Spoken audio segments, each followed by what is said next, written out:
Good morning, my dear students and faculty members who are watching this video and this channel.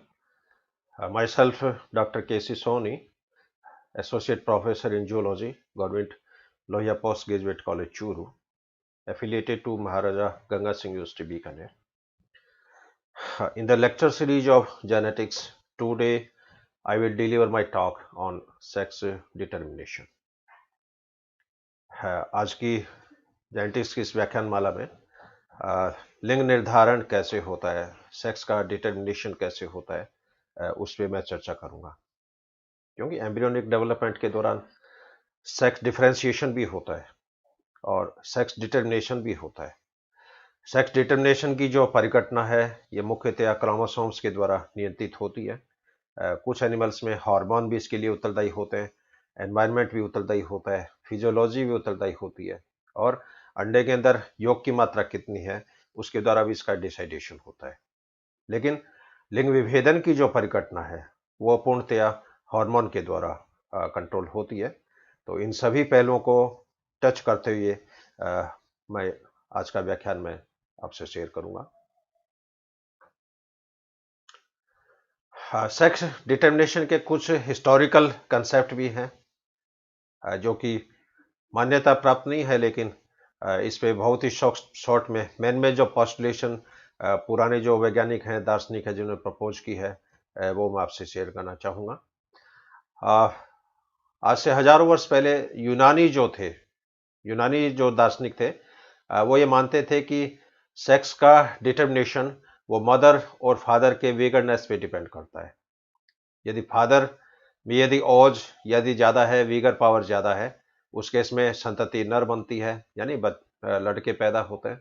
और यदि mother ज़्यादा vigorous है, उस case में female पैदा होती है। लेकिन हम जानते हैं कि इस सिद्धांत का कोई वैल्यू नहीं है, क्योंकि लिंग का निर्धारण है वो तो एक्स और वाई क्रोमोसोम्स के द्वारा होता है। इसके पश्चात एक और वैज्ञानिक थे थूरी। इन्होंने बताया कि निषेचन के समय फीमेल जो गैमिट है वो किस स्टेज में है, उस पे लिंग का निर्धारण होता है। यहाँ पर स्टेज से मतलब जैसे oogenesis हो रहा है तो सबसे पहले जैसे oogonia बनता है, oogonia से प्राइमरी oocyte बनता है, सेकेंडरी oocyte बनता है, उसके बाद में ओवम बनता है। और फर्टिलाइजेशन के समय जो फीमेल गैमिट है वो किस स्टेज में है, फीमेल गैमिट ओवम स्टेज में है या सेकेंडरी oocyte में है या प्राइमरी oocyte में है, तो किस अवस्था में निषेचन होता है उस पे संतति का लिंग निर्धारित होता है। लेकिन इसमें भी ये कंसेप्ट पूरी हद तक सही नहीं है, क्योंकि निषेचन जो होता है वो तो ओवम स्टेज में होता है। कई बार ये जरूर होता है कि प्राइमरी oocyte स्टेज में स्पर्म उसके कांटेक्ट में आ जाते हैं, लेकिन इनके न्यूक्लियस का जो फ्यूजन होगा वो हैप्लॉइड स्टेज बनने के बाद में होता है। एक वैज्ञानिक और थे गैलन। इन्होंने बताया कि यदि फीमेल में दाहिने अंडाशय से यदि ओवम बनेगा और उस ओवम का यदि फर्टिलाइजेशन होता है, उस केस में नर संतति उत्पन्न होती है। और लेफ्ट साइड की ओवरी से जो ओवम बनेगा उसका यदि फर्टिलाइजेशन होता है तो फीमेल संतति उत्पन्न होती है। लेकिन इस कंसेप्ट का भी कोई सिग्निफिकेंस नहीं है, कोई साइंटिफिक सिग्निफिकेंस नहीं है। एक और वैज्ञानिक थे सैंक। इन्होंने बताया कि यदि फीमेल को न्यूट्रिशन यदि कम मिले, उस केस में नर संतति उत्पन्न होती है। और यदि फीमेल को अच्छी मात्रा में यदि न्यूट्रिशन मिलेगा, पोषण मिलेगा, उस केस में फीमेल संतति उत्पन्न होती है। ये डाइट से रिलेटेड है, लेकिन इस कंसेप्ट का भी कोई औचित्य नहीं है, कोई मतलब नहीं है। हाँ, इसके पश्चात में कुछ और पुराने जो दार्शनिक थे, उन्होंने बताया कि यदि सेक्सुअल कॉपुलेशन के समय यदि हवा उत्तर से दक्षिण दिशा में बहती है, उस समय नर संतति की उत्पत्ति होती है। और यदि हवा रिवर्स डायरेक्शन में बहती है, उस केस में फीमेल संतति की उत्पन्न होती है। लेकिन हवा के प्रवाह का भी कोई वैल्यू नहीं है, क्योंकि ये सारी फिलोसॉफिकल कंसेप्ट हैं। और क्योंकि आज से हजारों वर्ष पहले भी गुणसूत्रों के बारे में पता नहीं था, सूक्ष्मदर्शी नहीं थे, केवल बिलीफ था कि हवा किस डायरेक्शन बहती है, उसके अकॉर्डिंग संतति का सेक्स डिटर्मिनेशन होता है। इसी तरह एक कंसेप्ट यह है कि सेक्सुअल कॉपुलेशन के समय चंद्रमा की कलाएं कैसी है, पूर्णमासी का चंद्रमा है या चौथ का चंद्रमा है या अमावस्या है, तो चंद्रमा की जो कलाएं होती है उन कलाओं के अकॉर्डिंग जो सेक्सुअल कॉपुलेशन होता है और किस कला में किस तरह का फर्टिलाइजेशन होगा, उसी के अकॉर्डिंग संतति बनती है। और इस तरह की तो अवधारणा हिंदू माइथोलॉजी में जो पुराने जो ग्रंथ है, वेद है, पुराण है, उसके अंदर भी बाकायदा जिक्र किया है कि यदि पूर्णमासी का चंद्रमा होगा तो इस तरह की संतति पैदा होगी, चौथ का चंद्रमा है तो इस तरह की संतति पैदा होगी, दूज का चांद है तो इस तरह की संतति पैदा होगी। लेकिन इनका साइंटिफिक कोई वैल्यू नहीं है। हाँ ठीक है, ये पुराने वैदिक कंसेप्ट में इस तरह की चर्चाएं हैं, इस तरह कंसेप्ट है वो देखने को मिलते हैं। हाँ, इसके बाद में इनसे कुछ रिफाइंड थ्योरी और आई, हालांकि ये भी मान्यता प्राप्त नहीं है, लेकिन हिस्टोरिकल वैल्यू है इनकी। तो इसमें प्रोगैमिक थ्योरी है। प्रोगैमिक थ्योरी तो ये कहती है कि लिंग का निर्धारण जो होता है वो इनिशिएशन से पहले ही हो जाता है, sex determined prior to fertilization.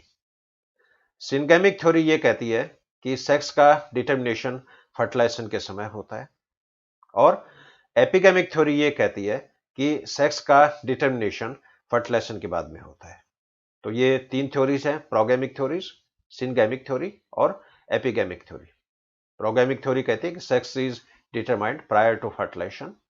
Syngamic theory ये बताती है कि sex is determined at the time of fertilization, और एपिगैमिक थ्योरी ये बताती है कि sex is determined after the formation of zygote और आफ्टर द फर्टिलाइजेशन।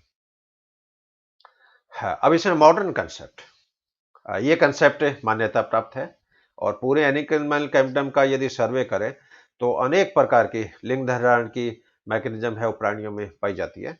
और इनको मैं हेडिंग वाइज जैसे आपसे मैं चर्चा करूंगा, जैसे क्रोमोसोमल थ्योरी या sex determination by chromosome, environmental theory या sex determination by environment, hormonal theory या sex determination by hormone, metabolic theory means sex determination by metabolic activity, and parasitic theory means sex determination by parasites। और ये जो सिद्धांत है सभी के example देते हुए मैं चर्चा करूंगा। तो गुणसूत्रों का सिद्धांत है, पर्यावरण सिद्धांत है, हार्मोनल सिद्धांत है, मेटाबॉलिक सिद्धांत है और पैरासिटिक थ्योरी है। सबसे पहले क्रोमोसोमल थ्योरी या लिंग निर्धारण गुणसूत्रों के द्वारा। अब इस थ्योरी के सपोर्ट में भी ये 7 सब थ्योरीज और है, 7 इसके सब डिवीजन सही मान के चलो।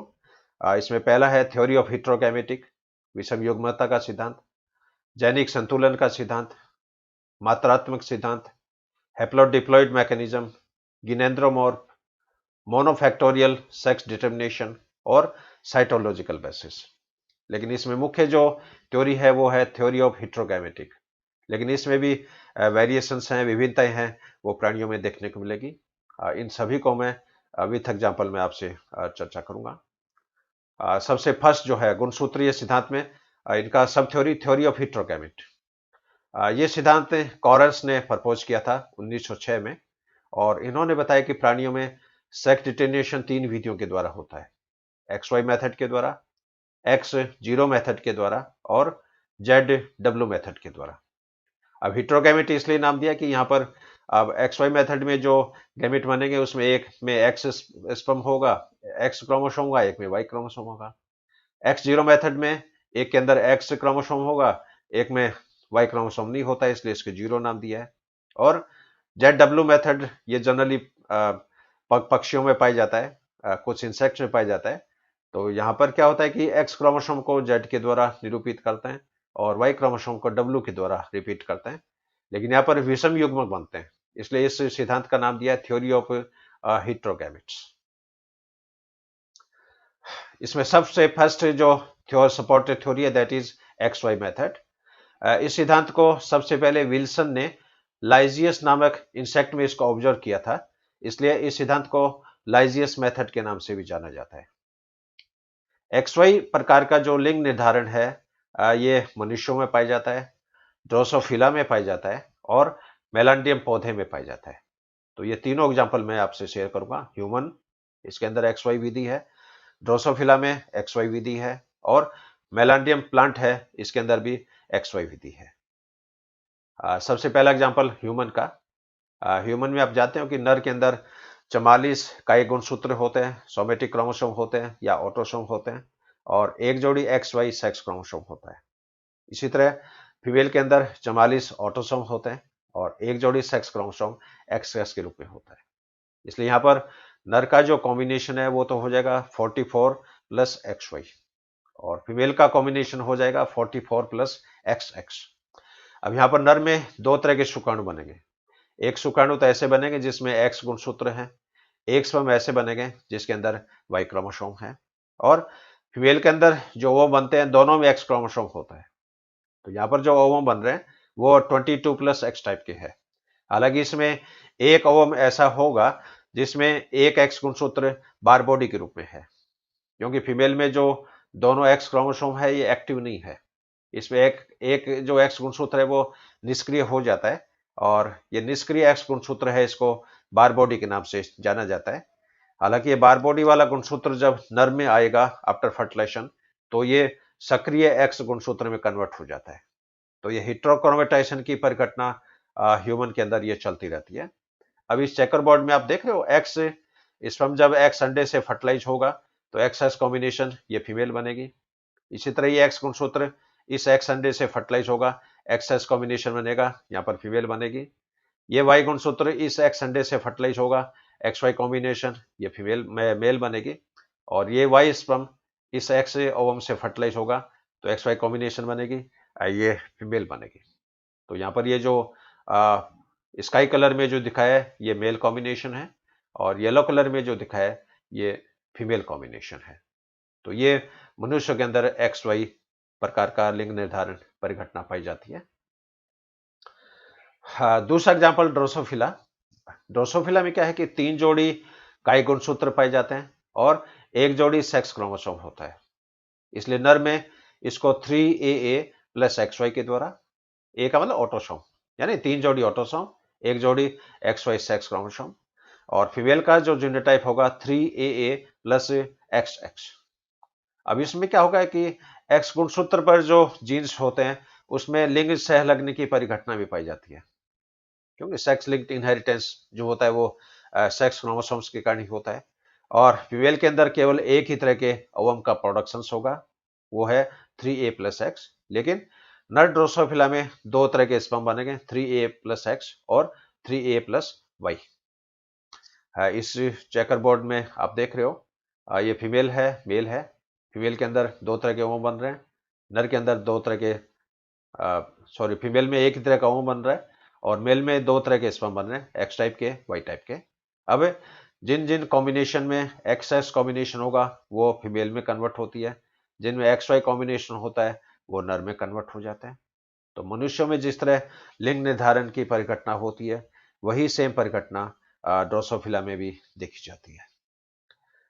तीसरा एग्जाम्पल है मेलांड्रियम पौधा।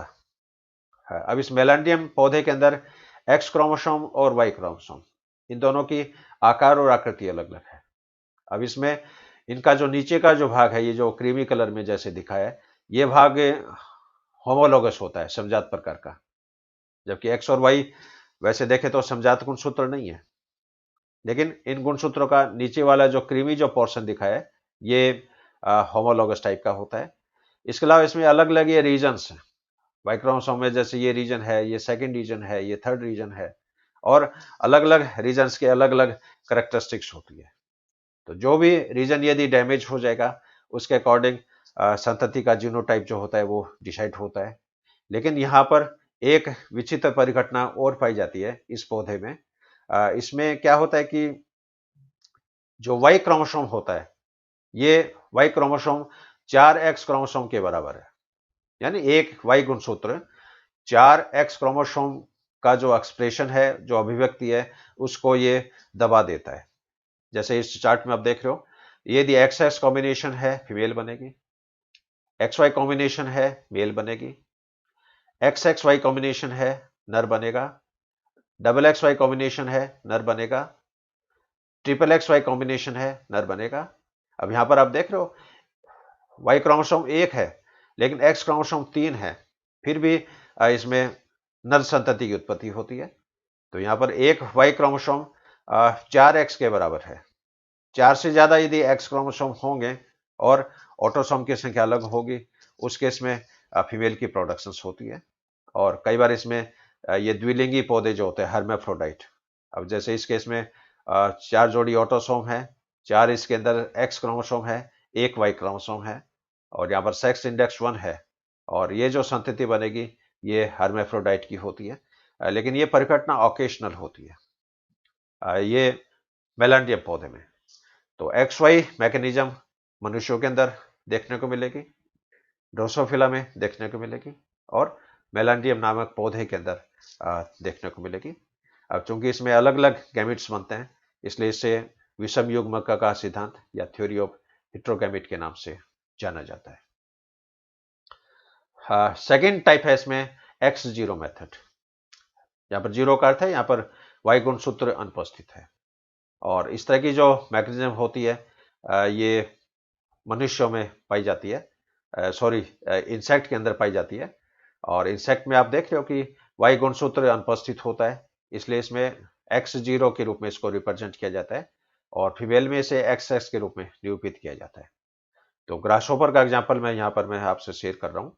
ग्रासहोपर के नर में 11 जोड़ी काई गुणसूत्र हैं और एक्स जीरो कॉम्बिनेशन है, यानी मेल ग्रासहोपर में वाई गुणसूत्र नहीं होता है, लेकिन फीमेल में 11 जोड़ी ऑटोसोम है और 1 जोड़ी एक्स एक्स इसमें सेक्स क्रोमोसोम है।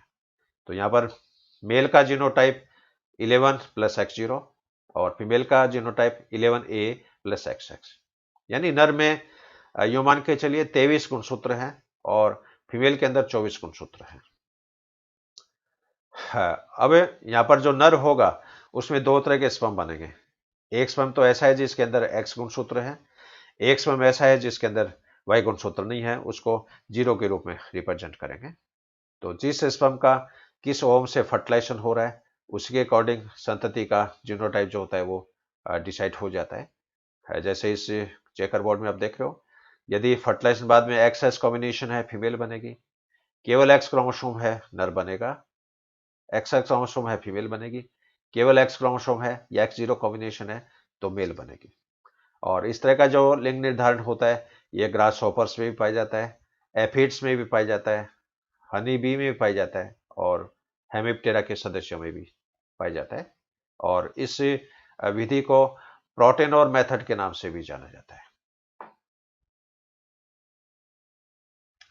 तीसरी विधि है ZW मेथड। ZW परिघटना मोथ में पाई जाती है, मछलियों में पाई जाती है और पक्षियों में पाई जाती है। अब यहां पर क्या होता है कि नर जो होते हैं उसके अंदर एक्स कॉम्बिनेशन है, नर में वाई गुणसूत्र नहीं होता है, लेकिन फीमेल जो होती है उसके अंदर एक्स वाई कॉम्बिनेशन होती है। अब यहां पर कंफ्यूजन नहीं हो इसलिए एक्स गुणसूत्र को जेड के द्वारा निरूपित किया जाता है और वाई गुणसूत्र को डब्ल्यू के द्वारा निरूपित किया जाता है। तो पक्षियों में नर जो है वो तो समयुग्म की है और मादाएं जो होती है वो विषम युग्म की होती है, इसलिए नर का कॉम्बिनेशन जेड जेड प्रकार का मिलेगा और मादा का कॉम्बिनेशन जेड डब्ल्यू प्रकार का मिलेगा। तो यहाँ पर एक्स वाई एक्स एक्स के रूप में रिप्रेजेंट नहीं करेंगे, यहाँ पर जेड डब्ल्यू के रूप में रिप्रेजेंट करेंगे, क्योंकि एक्स क्रोमोसोम जेड के द्वारा निरूपित हो रहा है और वाई क्रोमोसोम डब्ल्यू के द्वारा निरूपित हो रहा है। ये जैसे कबूतर का एग्जाम्पल दिखाया है, कबूतर के अंदर क्या है कि 39 जोड़ी तो का एक गुणसूत्र है और एक जोड़ी इसमें सेक्स क्रोमोसोम है। तो नर का genotype 39 pair autosome plus Z Z sex chromosome, और फीमेल में 39 pair autosome plus Z W sex chromosome. तो यहाँ पर फीमेल जो है वो दो तरह के अंडे देगी, एक अंडे ऐसे जिसके अंदर जेड क्रोमोसोम होगा, एक अंडे ऐसे जिसके अंदर डब्ल्यू क्रोमोसोम होगा। अब इनके फर्टिलाइजेशन से जेड जेड कॉम्बिनेशन वाले जितने भी जाइकोट हैं वो नर में कन्वर्ट हो जाएंगे, वो मादा में कन्वर्ट हो जाएंगे, सॉरी जेड जेड कॉम्बिनेशन है वो नर में कन्वर्ट हो जाएंगे, और जेड डब्ल्यू कॉम्बिनेशन है वो सारी फीमेल के अंदर कन्वर्ट हो जाएगी। तो ये बहुत ही इंटरेस्टिंग परिघटना पक्षियों के अंदर देखने को मिलती है। यहाँ पर पीजन का एग्जाम्पल ये मैंने यहाँ पर आपसे शेयर किया है। अब क्रोमोसोमल थ्योरी में ये तो हिट्रोगैमेटिक थ्योरी हो गई, इसके बाद में जेनिक बैलेंस थ्योरी। जो कई बार देखा है कि जीनोटाइप XY है लेकिन संतति फीमेल बन जाती है, कई बार जीनोटाइप XX है, संतति मेल बन जाती है। उस केस में और अलग इंटरेस्टिंग परिघटनाएं है वो पाई जाती है। तो यहाँ पर जैनिक संतुलन का जो सिद्धांत है, ये सबसे पहले सीबी ब्रिज ने प्रपोज किया था, और ये थ्योरी है वो ड्रोसोफिला में जैसे इन्होंने प्रेक्षित की है हजारों एग्जाम्पल्स के द्वारा। और सेक्स इंडेक्स के लिए ये फॉर्मूला होता है, इसमें सेक्स इंडेक्स बराबर number of X chromosome upon autosome set, यानी उस प्राणी में एक्स क्रोमोसोम कितने हैं और कई गुणसूत्रों के कितने सेट है। तो सेक्स इंडेक्स बराबर X upon A. X means number of X chromosome और A means number of set of autosome. तो सेक्स इंडेक्स के आधार पर संतति का लिंग निर्धारण है वो ड्रोसोफिला में डिसाइड होता है। और ये चेकर बोर्ड है, आप देख रहे हो इस टेबल के अंदर। मान लीजिए 3 सेट ऑटोसोम के हों, 3 इसके अंदर एक्स क्रोमोसोम हों और ए 2 सेट ऑटोसोम के हों, तो 3/2 सेक्स इंडेक्स हो गया 1.5। अब इसमें आप देख रहे हो सेक्स इंडेक्स यदि एक से ज्यादा हो, मोर देन 1 हो, उस केस में मेटा फीमेल या सुपर फीमेल बनती है। सेक्स इंडेक्स यदि 1 हो, उस केस में नॉर्मल फीमेल बनेगी। सेक्स इंडेक्स यदि 1 और 0.5 के बीच में हो, उस केस में इंटरसेक्स बनेंगे। सेक्स इंडेक्स यदि 0.5 हो, उस केस में नॉर्मल मेल की फॉर्मेशन होगी। और सेक्स इंडेक्स यदि 0.5 से कम हो, उस केस में मेटा मेल या सुपर मेल की फॉर्मेशन होती है। ये वही कंक्लूजन टेबल एक बार फिर। यदि सेक्स इंडेक्स 1 से ज्यादा हो, उस केस में सुपर फीमेल या मेटा फीमेल बनती है। सेक्स इंडेक्स यदि 1 हो, उस केस में नॉर्मल फीमेल बनती है। सेक्स इंडेक्स यदि 1 और 0.5 के बीच में हो, उस केस में इंटरसेक्स की फॉर्मेशन होती है। सेक्स इंडेक्स यदि 0.5 हो, उस केस में नॉर्मल मेल की फॉर्मेशन होती है। और सेक्स इंडेक्स यदि 0.5 से कम हो, उस केस में सुपर मेल या मेटा मेल की उत्पन्न होती है। तो ये परिघटना ड्रोसोफिला में भी देखने को मिलती है। तो ड्रोसोफिला में XY टाइप की लिंग निर्धारण की विधि तो है ही, उसके अलावा उस संतति में कितने सेक्स क्रोमोसोम हैं, कितने उसमें ऑटोसोम्स हैं, उस सेक्स इंडेक्स के द्वारा भी संतति का लिंग निर्धारण होता है। क्रोमोसोम थ्योरी में तीसरी सपोर्टिव थ्योरी है क्वांटिटेटिव थ्योरी या मात्रात्मक सिद्धांत। यह सिद्धांत सबसे पहले गोल्ड स्मिथ ने प्रपोज किया था। और इस सिद्धांत के अनुसार मेल सेक्स फैक्टर जो होता है वो एक्स क्रोमोसोम पे होता है, जबकि फीमेल सेक्स फैक्टर जो होता है वो साइटोप्लाज्म में प्रेजेंट होता है। और इन एक्स फैक्टर और साइटोप्लाज्म के कंटेंट का जो बैलेंस कितना होगा, उसके द्वारा संतति का लिंग निर्धारण होता है। लेकिन ये परिघटना सभी एनिमल्स में नहीं पाई जाती है, केवल कुछ ही प्राणियों पाई जाती है। The balance of both of these determinants responsible for sex determination. ये इसमें जैसे एक टेबल के माध्यम से ये दिखाया है। ये जैसे 2 जिप्सी मोथ है, एक यूरोपियन स्पीशीज है, एक जापानीज स्पीशीज है। अब यूरोपियन स्पीशीज की फीमेल हो और इसकी क्रॉसिंग जापानीज मेल से यदि करवाएं, तो F1 संतति में नर संतति है वो तो नॉर्मल होगी, लेकिन फीमेल संतति है वो इंटरसेक्स के रूप में होगी। लेकिन F2PD में नर संतति नॉर्मल होगी और फीमेल संतति में 50% नॉर्मल होती है, 50% इंटरसेक्स के रूप में होती है।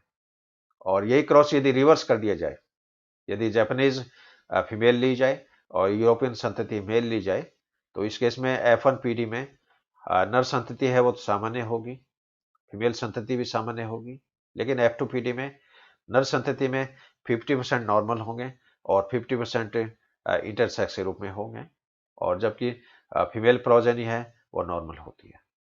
तो यहाँ पर जिप्सी मॉथ में क्या होता है कि सेक्स क्रोमोसोम तो है ही, इसके अलावा फीमेल ओवम के अंदर जो साइटोप्लाज्म है, वो साइटोप्लाज्म भी सेक्स को डिसाइड करता है, क्योंकि आजकल एक फिनोमेना चलता है न्यूक्लियो साइटोप्लाज्मिक इंटरेक्शंस। तो केंद्र के अलावा केंद्र के चारों ओर का जो कोशिका द्रव्य होता है, वो भी संतति के फिनोटाइप को डिसाइड करता है।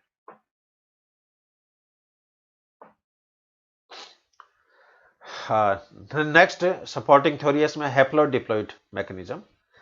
ये परिघटना मधुमक्खी में जैसे पाई जाती है। और हनी बी में आप जानते हैं उसमें 3 तरह की कास्ट मिलते हैं। उसके अंदर किंग होते हैं या ड्रोन होते हैं यानी राजा है, उसके अंदर रानी होती है, क्वीन होती है। इसके अलावा उसमें वर्कर्स होते हैं। तो यहाँ पर ड्रोन जो होते हैं वो एगुणित होते हैं, हैप्लॉइड। और क्वीन जो होती है ये डिप्लॉइड होती है, फीमेल होती है, फर्टाइल होती है। जितने भी इनके जो सैनिक हैं, वर्कर्स हैं, वो डिप्लॉइड है, फीमेल है, लेकिन इनफर्टाइल है, स्टेराइल नहीं है, इनफर्टाइल है।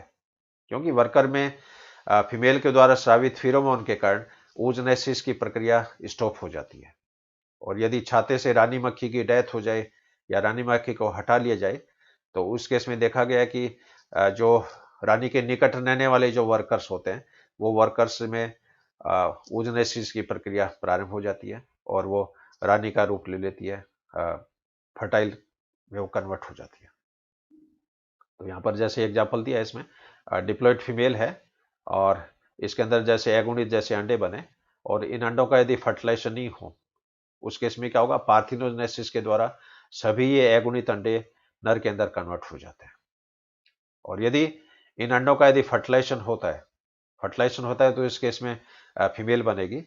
लेकिन फीमेल का जो डेवलपमेंट है वो न्यूट्रिशन पे डिपेंड करता है।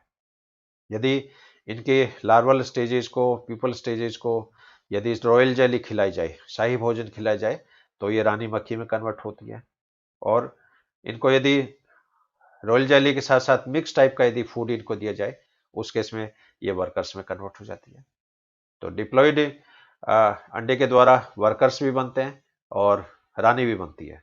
लेकिन ये डिपेंड करता है इनको परिवर्तन के दौरान किस तरह का पोषण प्रदान किया जा रहा है, किस तरह की फूड सप्लाई इनको दी जा रही है। Next example is gynandromorph. Gynandromorph में क्या होता है कि शरीर का आधा भाग नर होता है, आधा भाग मादा के रूप में होता है। अब इस तरह की जो संतति है उन संतति का निर्माण कैसे होगा, जैसे मान लीजिए कोई हैप्लॉइड ओवम है सपोज, और उस हैप्लॉइड ओवम के संपर्क में जो ही शुक्राणु आएगा इस ओवम में फर्टिलाइजेशन के बिना ही पहला क्लीवेज हो जाता है। स्पर्म ओवम के अंदर प्रवेश नहीं किया है, स्पर्म है वो जस्ट ओवम की प्लाज्मा झिल्ली के कांटेक्ट में आया और कांटेक्ट में आते ही ओवम को एक तरह का उद्दीपन मिलता है, एक तरह का स्टिमुलस मिलता है। और स्टिमुलस मिलते ही क्या होगा, ओवम के अंदर क्लीवेज का जो प्रोसेस है वो स्टार्ट हो जाता है। अब पहले क्लीवेज में जो 2 ब्लास्टोमियस बनी, इन अगुणित ब्लास्टोमियस का फर्टिलाइजेशन होता है। तो मान लीजिए एक ब्लास्टोमियर का एक्स टाइप के स्पर्म से फर्टिलाइजेशन हो गया, दूसरी जो ब्लास्टोमियर है उसका मान लीजिए वाई टाइप के स्पर्म से फर्टिलाइजेशन हो गया। उस केस में क्या होगा, इस 2 सेल वाली स्टेज में लेफ्ट साइड का कॉम्बिनेशन मान लो एक्स एक्स बन गया, राइट साइड का कॉम्बिनेशन एक्स वाई बन गया। अब इससे जो आगे जो संतति बनेगी उसमें बॉडी का आधा भाग फीमेल के रूप में होता है, आधा भाग नर के रूप में होता है। और इस तरह की जो संतति होती है इसको गिनेंद्रोमॉर्फ के नाम से जाना जाता है। और अपने हिंदू माइथोलॉजी में भी अर्धनारीश्वर की फोटो जैसे आपने देखी होगी, जिसमें आधा भाग शिव जी का है, आधा भाग पार्वती का है। तो इस तरह की परिकल्पना हिंदू माइथोलॉजी में है, आज के हजारों वर्ष पहले कर ली गई थी। लेकिन इंसेक्ट में ये परिघटना नॉर्मली देखने को मिलती है। अब ये ड्रोसोफिला है, ये एक्चुअल डायग्राम है। इसमें आप देख रहे हो एक तरफ की आंखें व्हाइट है, एक तरफ की आंखें लैल है, एक तरफ के पंख छोटे हैं, एक तरफ के पंख बड़े हैं, एक तरफ में एब्डोमेन का आधा भाग है वो काला है, आधा भाग है ये क्रीमी कलर का है, एक तरफ की टांगे हैं वो छोटी है, एक तरफ की टांगे हैं बड़ी है। इसमें अगर टांग में आप देख रहे हो ये सेक्स कॉम्पोर्जेंट है, इसमें सेक्स कॉम्पोर्जेंट नहीं है। तो ये गिनेंद्रोमॉर्फ जो है ये 3 प्रकार के हो सकते हैं। एक तो बाइलेटरल टाइप का, बाइलेटरल टाइप में क्या होगा, बाइलेटरल सिमेट्री होती है और पूरा एनिमल एंटीरियर से पोस्टीरियर डायरेक्शंस में इसका आधा भाग फीमेल के रूप में होगा, आधा भाग मेल के रूप में होगा। एक इसमें कंडीशन होती है एंटीरियर पोस्टीरियर। एंटीरियर पोस्टीरियर में क्या होगा, यदि शरीर का आगे का आधा भाग नर है तो पीछे का आधा भाग फीमेल के रूप में होता है। इसी तरह आगे का आधा भाग यदि फीमेल के रूप में है तो पीछे का आधा भाग मेल के रूप में होता है। और इस तरह के जो गिनेंद्रोमॉर्फ होते हैं ये एंटीरियर पोस्टीरियर के नाम से जाने जाते हैं। और सेक्स पाइबाल्ड की सिचुएशन मिलती है। इसमें क्या होता है कि बॉडी में कुछ पोर्शन, पूरा एनिमल नहीं होगा, कुछ पोर्शन में फीमेल के जैसे करेक्टर हैं, कुछ भाग में मेल के जैसे करेक्टर हैं, और इनको मोजाइक टाइप की संतति भी बोलते हैं। और कई बार मनुष्यों में भी इस तरह के लक्षण है वो देखने को मिलेंगे। आपने कई महिलाएं देखी होगी, उनके अंगूठे जैसे जेंट्स के जैसे दिखाई देते हैं। कई लड़के होते हैं, उनका आंखें जैसे फीमेल के जैसी होती है, उनके हाथों की अंगुलियां हैं वो फीमेल के जैसी होती है। क्योंकि ह्यूमन में क्या होता है कि मान लीजिए एक्स वाई कॉम्बिनेशन है सपोज सेल्स में, और मान लो उन कोशिकाओं में वाई गुणसूत्र नष्ट हो गया सपोज। अब अगर वाई गुणसूत्र नष्ट हो गया तो एक्स वाई जो कंडीशन थी वो एक्स जीरो में कन्वर्ट हो जाएगी, और उस केस में इन कोशिकाओं में या इन अंगों में फीमेल के जो करेक्टर्स होते हैं वो डेवलप हो जाते हैं। तो ये सेक्स मोजाइक के नाम से जानी जाती है, और ये फिनोमेना है, ये फीमेल के अंदर ज्यादा देखने को मिलती है। नर में तो हालांकि बहुत कम होती है, लेकिन फीमेल में एक्स एक्स कॉम्बिनेशन है, और वहां पर क्या होता है कि एक एक्स गुणसूत्र है वो डैमेज हो जाता है। कई बार एंडोमाइटोसिस से गुणसूत्रों की, सेक्स क्रोमोसोम की संख्या भी इन कोशिकाओं में बढ़ जाती है, और उस केस में अबनॉर्मल टाइप के जो लक्षण होते हैं वो फिनोटिपिक लक्षण है वो देखने मिलते हैं। लेकिन गिनेंद्रोमॉर्फ की परिघटना इंसेक्ट में ये प्राय देखने को मिलती है, और ड्रोसोफिला तो इसका बेस्ट एग्जाम्पल है। हाँ, एक सिद्धांत है इसमें मोनोफैक्टोरियल थ्योरी, एकल कारक का सिद्धांत। ये परिघटना भी ड्रोसोफिला में जैसे ऑब्जर्व की गई है। ड्रोसोफिला में ट्रोजिन प्रेजेंट होता है जो कई गुणसूत्रों में पाया जाता है। अब मान लो ड्रोसोफिला में जीनोटाइप एक्स एक्स है, यानी जाइगोट में दो एक्स गुणसूत्र हैं, और ट्राजीन होमोजाइगस कंडीशन में है, ट्रो ट्रो। उस केस में संतति फीमेल बननी चाहिए, एक्स एक्स कॉम्बिनेशन है, फीमेल बननी चाहिए, लेकिन यहां पर संतति नर के रूप में उत्पन्न होती है, क्योंकि ट्राजीन यदि होमोजाइगस हो और जीनोटाइप यदि एक्स एक्स हो, उस केस में संतति फीमेल बनने के बजाय मेल के रूप में कन्वर्ट हो जाती है। इसी तरह जीनोटाइप यदि एक्स वाई हो और ट्राजीन होमोजाइगस हो, उस केस में संतति नॉर्मल मेल के रूप में कन्वर्ट होती है, और नर लक्षण होते हैं वो मेंटेन रहते हैं। तो ड्रोसोफिला में ट्रा फैक्टर है, ये सिंगल फैक्टर है। तो सिंगल फैक्टर है ये भी कई बार संतति के लिंग निर्धारण के लिए उत्तरदायी होता है। हाँ, एक एग्जाम्पल है इसमें साइटोलॉजिकल बेसिस ऑफ सेक्स डिटर्मिनेशंस। कई बार क्या होता है कि हम एमएससी में जैसे एक्सपेरिमेंट करवाते हैं बच्चों से। आपको मान लीजिए ब्लड की कोई स्लाइड दे दी स्टेंट की हुई, और आपसे पूछे कि ये ब्लड की स्लाइड मेल की है या फीमेल की है, तो इसमें पता चल जाता है, क्योंकि आरबीसी और प्लेटलेट में तो केंद्रक नहीं होता है, लेकिन डब्ल्यूबीसी में गुणसूत्र पाया जाता है। अब जिस ब्लड की स्लाइड में डब्ल्यूबीसी के केंद्रक में, केंद्रक झिल्ली के निकट यदि कोई डॉट दिखाई देती है गहरी अभिरंजित, इट मीन्स वो बारकोड है। और फीमेल में क्या होता है कि दोनों एक्स गुणसूत्र एक्टिव नहीं होते हैं, एक एक्स गुणसूत्र बार बॉडी में कन्वर्ट हो जाता है, और ये बार बॉडी वाला जो गुणसूत्र है ये केंद्रक की फाइब्रस लेमिना के साथ अटैच होता है, और ये माइक्रोस्कोप में हाई पावर के अंदर ही दिखाई दे जाती है। और फीमेल में बार बॉडी की जो संख्या होती है वो जितने एक्स गुणसूत्र हैं उससे एक हमेशा कम होगी। जैसे मान लीजिए दो एक्स क्रोमोसोम है, इसका मतलब इसमें एक बार बॉडी है। तीन एक्स क्रोमोसोम है, दो बार बॉडी है। चार एक्स क्रोमोसोम है, तीन बार बॉडी है। पांच एक्स गुणसूत्र हैं तो चार बार बॉडी है। और फीमेल में जितनी ज्यादा बार बॉडी होगी उसके अंदर ईडियोसी की जो परिघटना होती है, मूर्खता की जो परिघटना होती है, वो बढ़ती ही जाती है। तो ये भी एक फैक्टर है। और इसी तरह हेयर फॉलिकल को भी हम स्टेन करते हैं। बाल को जैसे जड़ से उपाड़ते हैं, जड़ से उपाड़ के इसकी हेयर फॉलिकल की सेल को एस्टोकार्बिन से आप स्टेन कर दो, और उसमें एक आप न्यूक्लियस को आप हाई पावर के माइक्रोस्कोप में देखो, यदि आपको बार बॉडी दिखाई दे रही है, इसका मतलब ये बाल का जो सैंपल है ये फीमेल का है। बार बॉडी नहीं दिखाई दे रही है, इट मीन्स ये बाल का सैंपल मेल का है। तो ये साइटोलॉजिकल बेसिस के द्वारा भी सेक्स का डिटर्मिनेशन होता है। तो ये पहला जो मेन कैटेगरी थी chromosomal theory of sex determination, और उसके कई वेरिएंट्स हैं वो मैंने आपसे शेयर किए हैं। अब सेकंड जो कंसेप्ट है इसमें सेक्स डिटर्मिनेशन बाय एनवायरनमेंट, यानी environmental theory of sex determination. इसका बेस्ट एग्जाम्पल है बोनेलिया। ये एक तरह का ये कृमि है, और इसमें क्या होता है कि फीमेल की जो बॉडी होती है उसके अंदर ही नर पाया जाता है, एंडोपैरासाइट के रूप में मान लो या सहजीवी के रूप में मान लो। अब इसमें इंटरनल फर्टिलाइजेशन होता है, क्योंकि नर फीमेल बॉडी के गर्भाशय में है और वहीं पर ये स्पर्म रिलीज करता है, और फीमेल के द्वारा जो ओवम बनते हैं उन ओवम का फर्टिलाइजेशन इस फीमेल बॉडी में हो जाता है। अब फर्टिलाइजेशन होते हैं इसके अंदर, फिर क्या होगा, डेवलपमेंट स्टार्ट हो जाता है। अब मान लो ये डेवलपिंग एम्ब्रियो परमानेंटली यदि फीमेल बॉडी के अंदर ही रह जाए तो ये नर में कन्वर्ट हो जाएगा। यदि ये एम्ब्रियो फर्टिलाइजेशन के बाद में फीमेल बॉडी से रिलीज हो जाए और पानी के अंदर आ जाए तो ये एम्ब्रियो फीमेल के अंदर कन्वर्ट हो जाएगा। और कई बार मान लीजिए फर्टिलाइजेशन फीमेल बॉडी में हो गया और 3-4 दिन डेवलपमेंट फीमेल बॉडी के अंदर हुआ, और उसके बाद में एम्ब्रियो फीमेल बॉडी से निकल के पानी में रिलीज होता है, उस केस में ये इंटरसेक्स में कन्वर्ट हो जाता है। तो बड़ा इंटरेस्टिंग एग्जाम्पल है। तो बोनेलिया में फर्टिलाइज्ड एम्ब्रियो यदि परमानेंटली फीमेल बॉडी में रह जाता है तो नर का निर्माण होगा। फर्टिलाइजेशन बाद में एम्ब्रियो शीघ्र ही पानी में रिलीज हो जाता है फीमेल बॉडी से निकलकर, तो ये फीमेल में कन्वर्ट हो जाएगी। और एम्ब्रियो कुछ दिनों तक फीमेल बॉडी में रहता है, उसके बाद में ये रिलीज होकर पानी में आता है, उस केस में इंटरसेक्स की फॉर्मेशन होती है।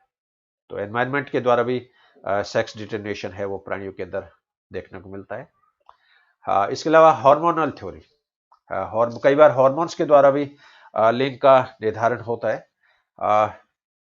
जैसे पक्षियों में देखा होगा कि नर में तो दोनों टेस्टिस फंक्शनल है, लेकिन फीमेल में एक साइड की ओवरी फंक्शनल होती है, एक साइड की ओवरी नॉन फंक्शनल होती है, या यो मान के चलो वो प्रिमिटिव स्टेज में होती है। तो कई बार क्या होता है कि पक्षियों में जो अंडाशय फंक्शनल नहीं है या प्रिमिटिव स्टेज का है या एम्ब्रियोनिक नेचर का है, वो प्रिमिटिव ओवरी कई बार टेस्टिस में कन्वर्ट हो जाती है, और टेस्टिस में कन्वर्ट होती क्या होगा, फिर उस मुर्गी के अंदर oogenesis का प्रोसेस स्टॉप हो जाएगा, अंडे देने की प्रक्रिया रुक जाएगी, और मुर्गी जो होती है वो मुर्गी के अंदर कन्वर्ट हो जाती है। और इस तरह की जो संतति होती है इसको क्रू हैन के नाम से जाना जाता है। कई बार मनुष्यों में भी इस तरह के बच्चे पैदा हो जाते हैं जिनको फ्री मार्टिन के नाम से जाना जाता है। यहाँ पर आप देख रहे हो ये, अब ये फीमेल है, गाय है, ये फीमेल है, लेकिन इसमें सीन है वो आप नर के जैसे देख रहे हो। है इस तरह की परिघटना अपने मनुष्यों में भी देखने मिलती है, गायों के अंदर देखने मिलती है, कुत्तों के अंदर देखने मिलती है।